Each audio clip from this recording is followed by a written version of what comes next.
Assalamu alaikum student mathematics 4024. Welcome to Maths Guru. I hope you all are fine. I am fine too. Alhamdulillah. In this video, we will solve a question on trigonometry. Basic trigonometry का question है, ठीक है. दो parts हैं question के. The first part is we have to find an angle और second part में हमें जो है वो area को use करते हुए area के concept को use करते हुए we have to find the missing length. ठीक है. Basic trigonometry का question है और इस क्वेश्चन के मेरे ख्याल से जो है ना वो 5 to 6 मार्क्स हैं दोनों पार्ट्स के. ठीक है. पास्ट पेपर का क्वेश्चन है.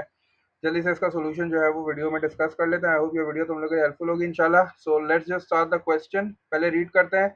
हमारे पास एक फिगर है जिसमें वो कह रहा है A B C D E is a pentagon. ठीक है. 5 साइडेड फिगर है. आप साइड्स काउंट भी कर सकते हो. और इस फिगर के बारे में वो कह रहा है कि A E is parallel to B D. ये जो आपको ए ई साइड नजर आ रही है जिसकी लेंथ है 21 सेंटीमीटर, ये बी डी के पैरेलल है. बी डी की लेंथ 16 सेंटीमीटर है. और इसके अलावा उसने मुझे डी ई एक साइड दी हुई है जो कि 8 सेंटीमीटर के बराबर है और ये 90 डिग्री का एंगल बन रहा है. एंगल डी ई ए. एंगल डी ई ए मतलब डी से स्टार्ट हो रहा है. ठीक है. डी से स्टार्ट हो रहा है, ई पे जा रहा है और फिर ए पे, तो ये 90 डिग्री है. और angle C B D. C B D कौन सा एंगल है? सी से स्टार्ट हो रहा है, बी पे जा रहा है और फिर डी, तो ये वाला एंगल जो है वो 65 डिग्रीज है.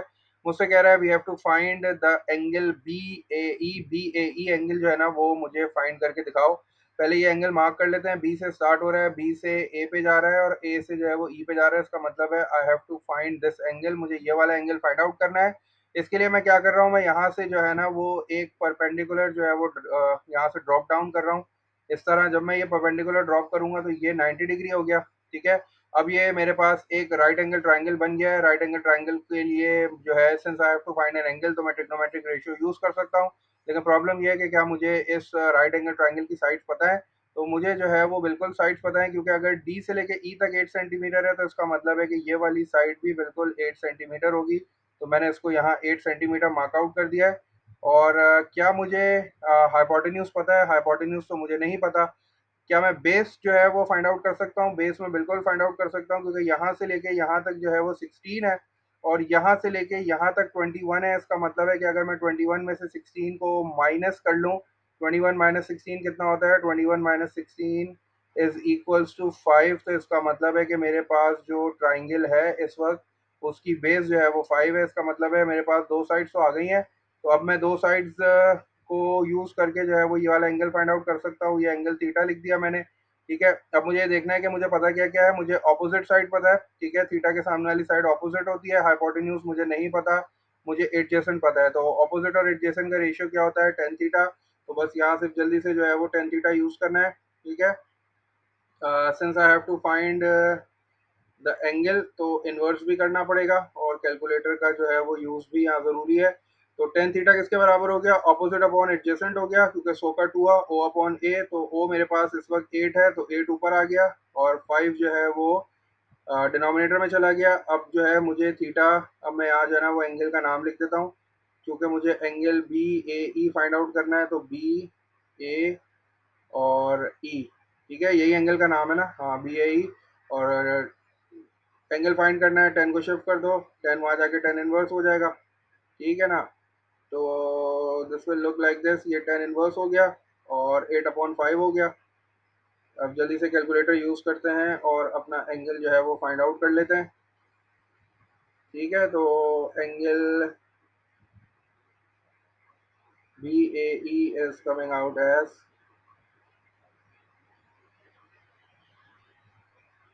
शिफ्ट दबाता हूँ जल्दी से. ठीक है. शिफ्ट दबा के जो है वो 10 प्रेस किया और ऊपर फ्रैक्शन प्रेस किया, 8 आ गया, नीचे 5 आ गया, ब्रैकेट क्लोज किया, इक्वल्स टू, तो मेरे पास एंगल आ रहा है 57.99 आ रहा है. ठीक है. जिसको मैं राउंड ऑफ करके 58 डिग्रीज बिल्कुल कर सकता हूँ.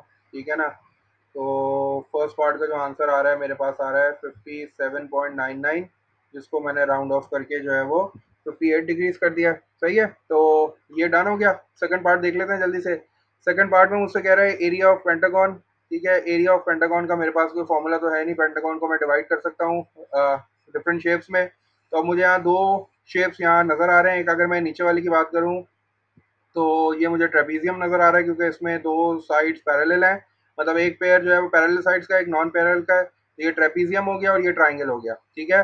अच्छा, अब आप ये भी कर सकते हो कि चूंकि यहाँ मैंने परपेंडिकुलर ड्रॉप डाउन किया हुआ है तो ये एक ट्राइंगल बना हुआ है, ये जो है मेरे पास एक रेक्टेंगल बन गया है और ये एक और ट्राइंगल बन गया है। तो तुम तीन शेप्स को भी यूज कर सकते हो और तीनों शेप्स का जो एरिया है टोटल वो मेरे पास गिवन है 200 सेंटीमीटर स्क्वायर, क्योंकि ये पूरा का पूरा पेंटागन बन रहा है। तो पेंटागन में मेरे पास तीन शेप्स भी हैं, दो जो है दो ट्राइंगल और एक रेक्टेंगल। ठीक है, मैं इसको ट्रेपीजियम वाले फॉर्मूले से कर लेता हूँ ताकि ट्रेपीजियम वाली वर्किंग भी जो है ना थोड़ी सी समझ में आ जाए। तो मैंने क्या करना है, चूंकि मेरा पेंटागन दो शेप्स में डिवाइड हो रहा है, ठीक है, तो मैं इसको इस तरह लिख रहा हूँ कि चूंकि एरिया ऑफ पेंटागन मेरे पास है 200 सेंटीमीटर स्क्वायर, तो मैंने जो है वो एरिया ऑफ पेंटागन को 200 सेंटीमीटर स्क्वायर के बराबर कर दिया।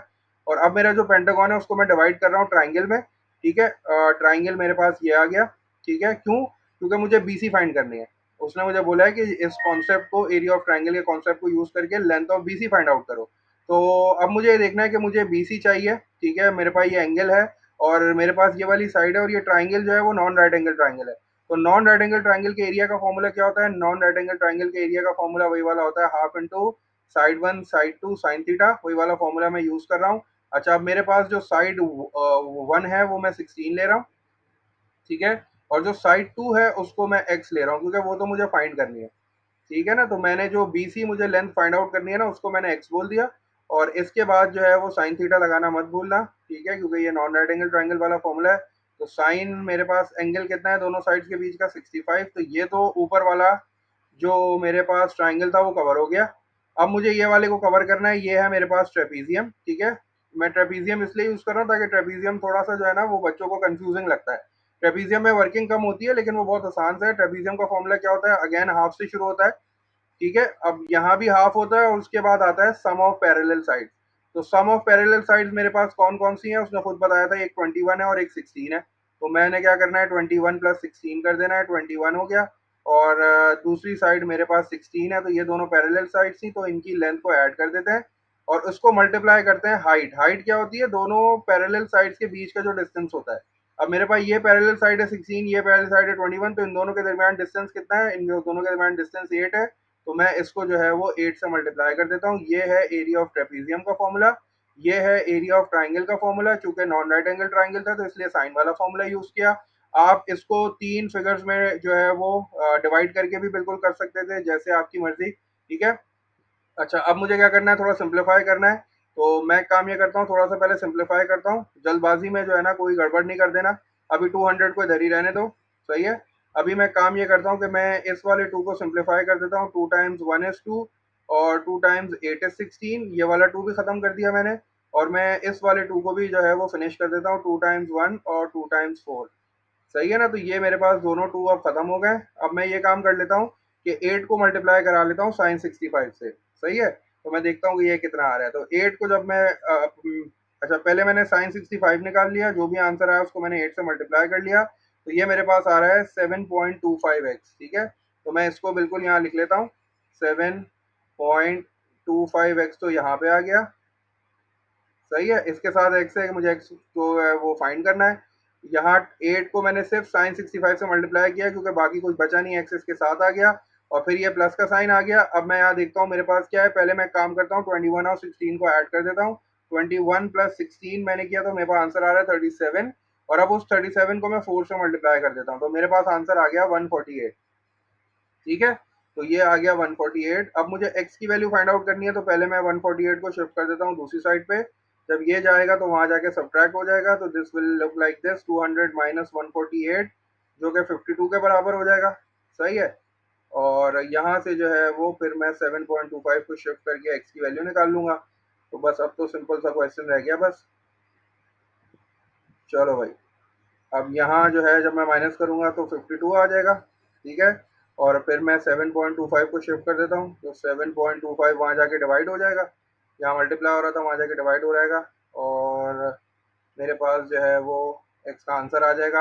अब लास्ट स्टेप में चूँकि एक्स जो थी वो लेंथ ऑफ बी सी थी, तो मैं जो है वो यहाँ लिख लेता हूँ, एक्स इज इक्वल्स टू जो कि लेंथ ऑफ बी सी है मेरे पास। 52 को मैं डिवाइड कर देता हूँ 7.25 से। 52 डिवाइडेड बाय 7.25, मेरा जो आंसर आ रहा है that is coming out as 7.17। ठीक है, तो 7.17 centimetre is the length of side BC। ठीक है भाई। तो ये दोनों पार्ट हो गए, क्वेश्चन कंप्लीट हो गया। अगेन मैं रिपीट कर दूं कि यहाँ अगर कोई चाहे तो ट्रेपीजियम का फॉर्मूला ना यूज करे, वो ये ट्राइंगल को भी कंसिडर कर सकता है, फिर ये रेक्टेंगल बन जाएगा। और फिर ऊपर वाला ट्राइंगल तो तुम्हें लेना ही पड़ेगा क्योंकि उसकी साइड बीसी है जो तुम्हें फाइंड आउट करनी है। ठीक है, तो डेफिनेटली उसको भी ट्राई करना और देखना कि ये आंसर आ रहा है। फिर मुझे बताना कमेंट बॉक्स में कि क्या उस वाले मेथड से भी जो है वो आंसर सेम आया। डेफिनेटली सेम आएगा बिल्कुल, बस कैलकुलेशन में मिस्टेक नहीं करना। इसीलिए मैंने तुम्हें यहाँ स्टेप वाइज डिटेल में करके दिखाया, क्योंकि बहुत सारे बच्चे इस टू को शिफ्ट कर देते हैं, उधर टू उसको जाके मल्टीप्लाई करा देते हैं, जो कि बिल्कुल ही गलत है, ऐसा नहीं हो सकता। ठीक है ना। तो यही चीज़ें बेसिक होती हैं जिनकी वजह से आपके आंसर्स गलत हो जाते हैं और फिर आप बोलते हो कि मैथ जो है ना वो काफ़ी मुश्किल है। मैथ्स आसान होती है, बस वर्किंग और कैलकुलेशन में जो आप मिस्टेक्स करते हो ना उससे मुश्किल बन जाती है। तो बस उसका तरीका ये है कि बेसिक स्टेप्स जो है ना उनको स्किप ना करो जल्दबाजी में। ठीक है, टाइम लगता है थोड़ा सा, लेकिन ये है कि तसल्ली होती है, आपके सामने सारी वर्किंग होती है, फिर आप अपनी गलती पकड़ सकते हो। जब आप स्टेप स्किप करते हो ना तो उसके बाद आपको कुछ नजर ही नहीं आता कि क्या वर्किंग हुई है, क्या किया मैंने। तो उसके बाद फिर आपको समझ ही नहीं आता, फिर आप घबरा जाते हो, और घबराने के बाद फिर आप जो है वो आसान चीज भी मुश्किल कर देते हो। तो ये छोटी सी टिप थी एक। ठीक है, मैंने भी देखो तुम्हारे सामने, हालांकि मुझे पता था कि आसान चीजें हो जाती हैं, लेकिन फिर मैंने भी उसको डिटेल में किया और फिर रिक्वायर्ड आंसर तक जो है ना वो हम लोग पहुंच गए।